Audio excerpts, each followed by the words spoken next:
அறுபடை வீடும் அருள் வழங்கும் முருகா அருகே நீ ஓடோடிவா மூவிரண்டு முகம் ஜொலிக்க ஆறிரண்டு கரங்களுடன் ஆதரவு தர ஓடிவா ஆறுபடை வீடும் அருள் வழங்கும் முருகா அருகே நீ ஓடோடிவா மூவிரண்டு முகம் ஜொலிக்க ஆறிரண்டு கரங்களுடன் ஆதரவு தர ஓடிவா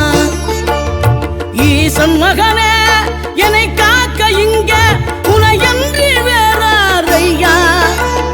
நெஞ்சார நான் நினைக்க பஞ்சாமிர்தம் கொடுக்கும் ஒரு தெய்வம் நீதானையா